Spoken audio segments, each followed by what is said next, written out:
Olá, você acompanha agora notícias do Brasil e do mundo desta sexta-feira. E a Comissão Parlamentar de Inquérito da Covid ouve hoje 2 médicos que se manifestam a favor do tratamento precoce contra o coronavírus. Eles defendem o uso de medicamentos que têm alguns estudos, mas não há comprovação científica para evitar o agravamento do problema. A CPI da Covid no Senado recebeu os médicos Ricardo Ariel Zimmermann e Francisco Eduardo Cardoso Alves. Eles são favoráveis ao chamado tratamento precoce para o combate da pandemia de coronavírus. O infectologista Francisco Alves defendeu o uso de medicamentos na prevenção do problema. Cloroquina tem mais de 70 anos de estudo e conhecimento, seu nível de toxicidade já é conhecido e os níveis considerados seguros para tratamento estão muito abaixo do nível de toxicidade. Por isso que chama muita atenção o que ocorreu no estudo da Fiocruz, que eu citei no meu discurso inicial. Eles não observaram o nível de toxicidade da cloroquina. E isso tem sido usado como referência até hoje, inclusive em meta-análises, como da revista Nature, para pesar desfavoravelmente contra a cloroquina. Esse estudo deveria ser ignorado e retratado pelo JAMA, porque ele foi absolutamente antiético e não respeitou os princípios básicos de biossegurança. O médico Ricardo Zimmermann também afirmou à CPI da Covid que é favorável ao tratamento precoce da doença para evitar o agravamento do quadro. O infectologista também afirmou que todo médico deve ter autonomia para tratar o paciente. Quem tem que dar satisfação para o familiar dele, se ele for mal, não é a Organização Mundial da Saúde, não é nenhuma sociedade, não é nenhum coletivo, é nós. E nós fazemos isso com base na nossa autonomia, na prescrição de medicações off-label, que nos é garantida pela nossa autarquia, pelo CFM. Então, quem garante a nossa prática está nos defendendo e nos permitindo que, nesse momento de extrema coerção que alguns colegas estão sofrendo, a gente ainda continue a tratar a nossa população. Eu não quero obrigar ninguém a prescrever a medicação. Eu prefiro um médico que não prescreve porque avaliou seu paciente e achou que não havia necessidade, do que o médico que prescreve porque viu que Rio Carlos disse que tinha que prescrever. Está errado. Cada um tem que fazer aquilo que acha que é certo, da posse da sua autonomia e revisando aquele quadro, em particular do paciente. E ainda falando sobre coronavírus, a Pfizer completou mais uma semana com a entrega de 3 lotes de vacinas contra a Covid. São 2.400.000 doses da vacina. Já a chegada da vacina da Janssen foi adiada para a próxima semana. Com a chegada do avião com mais 936.000 doses da vacina contra a Covid da Pfizer-BioNTech, a farmacêutica completou o envio de 2.400.000 doses ao Brasil só nesta semana. Até o momento, 14 lotes dessa vacina chegaram ao país, totalizando 10.700.000 doses. Esse número representa apenas uma parte do acordo de 200 milhões de doses negociados com a farmacêutica Pfizer, que trabalha em parceria com o laboratório alemão BioNTech. E a Janssen ainda não tem data para o envio de 3 milhões de doses, que seriam antecipadas do total de 38 milhões de doses compradas pelo governo federal. A previsão inicial para a entrega era a partir de julho, mas a antecipação de parte das doses foi anunciada por causa do prazo de validade das doses, que acabou sendo ampliado de 27 de junho para 8 de agosto.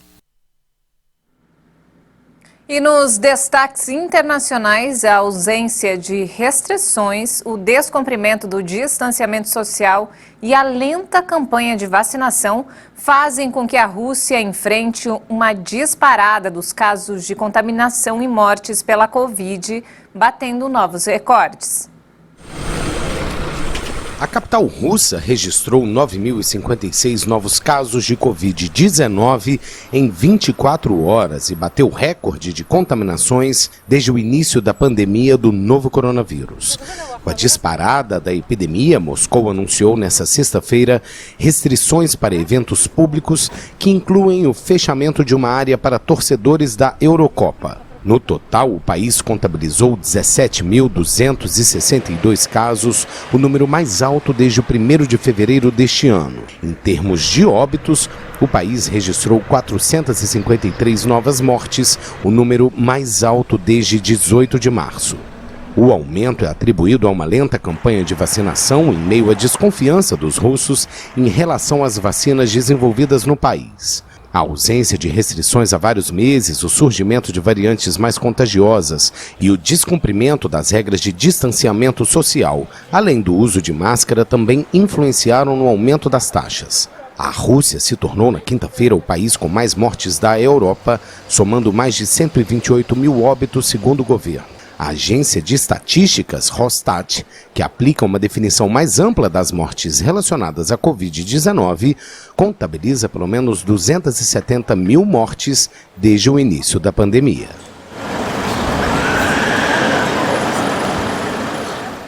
O número de pessoas deslocadas por conflitos e crises no mundo dobrou em 10 anos.